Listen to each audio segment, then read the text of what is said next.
ఒక కూరగాయల రాజ్యం ఉండేది. ఆ రాజ్యానికి మామిడికాయ మహారాజు, మహామంత్రి ఉల్లిపాయ.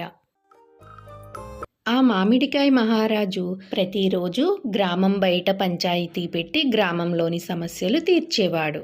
మహారాజు దగ్గరికి పరుగు పరుగున చింతకాయ భటుడు వచ్చాడు.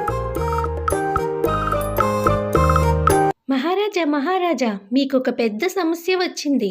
ఏయ్ చింతకాయ, ఏం మాట్లాడుతున్నావు? మహారాజుకు సమస్య రావడం ఏమిటి? ఓ క్షమించాలి, మీరు తప్పుగా అర్థం చేసుకున్నారు. వంకాయ, యాపిల్ పండు ఒక సమస్య పరిష్కారం కోసం మీ దగ్గరకు వచ్చారు.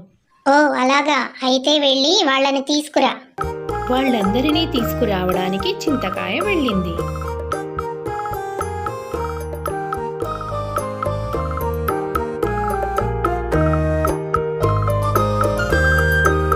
వంకాయ, యాపిల్ పండు, ఒక బుల్లి అరటి పండును తీసుకుని రాజుగారి దగ్గరకు పంచాయతీకి వచ్చారు.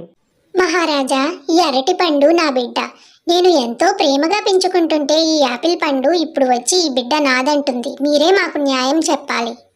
కాదు మహారాజా, ఈ వంకాయ అబద్ధం చెప్తుంది.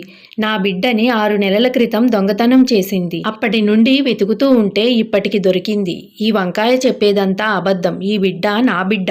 నువ్వే అబద్ధం చెప్తున్నావు. ఈ బిడ్డ నా బిడ్డ. కాదు, నువ్వే అబద్ధం చెప్తున్నావు. ఈ బిడ్డ నా బిడ్డే. నువ్వు దొంగతనం చేశావు. వాళ్ళిద్దరి గొడవ చూసి మామిడికాయ మహారాజు ఇలా అన్నాడు.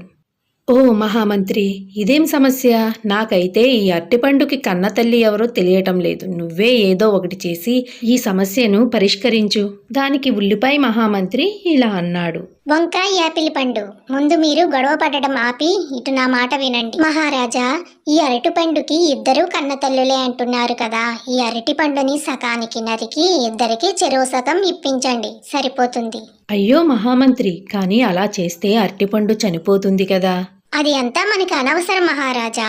ఈ అరటి పండుని 2 కింద నరకాలి, అంతే అంటూ ఉల్లిపాయ మహామంత్రి చింతకాయ భటుణ్ణి కత్తి తీసుకురమ్మని పంపించాడు.